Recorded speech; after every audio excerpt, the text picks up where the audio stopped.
Untuk kari daging, panaskan periuk dan masukkan sedikit minyak.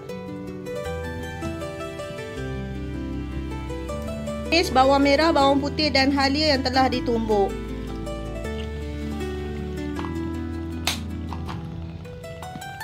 Bawang putih, bawang merah dan halia ni Cik Lee tumbuk ya. Kalau korang nak kisar pun boleh. Daun kari.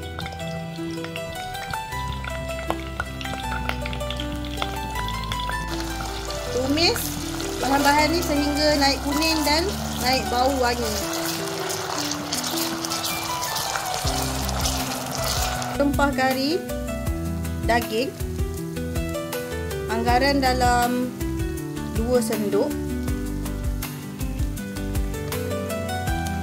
Kalau korang nak bancuh dulu rempah kari ni pun boleh. Cik Lee terus masukkan.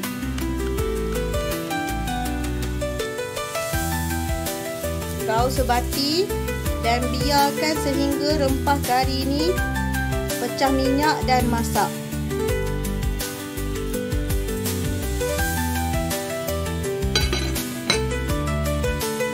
Rempah kari dah pecah minyak. Sekarang kita akan masukkan ubi kentang.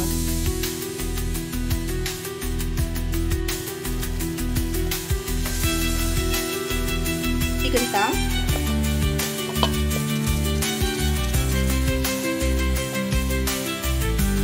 Masukkan sedikit air supaya rempah kari kita tak hanyut.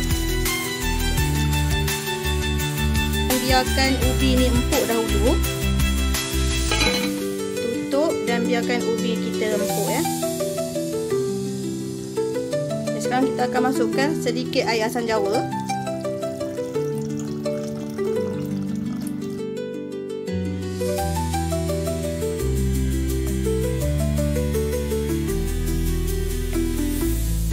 Cik Lee akan masukkan daging.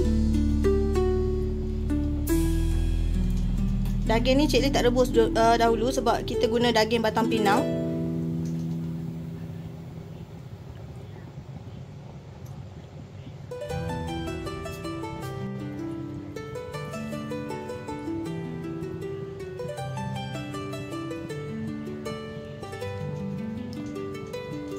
Biarkan kari daging kita mendidih, baru kita akan masukkan santan. Sekarang kita akan tutup dahulu dan biarkan kari daging kita mendidih dan masak. Kemudian kita akan masukkan garam, perasa dan santan.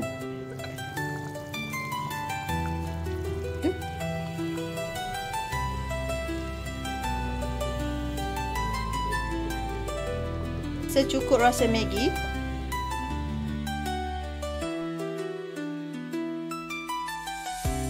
Dan sedikit garam.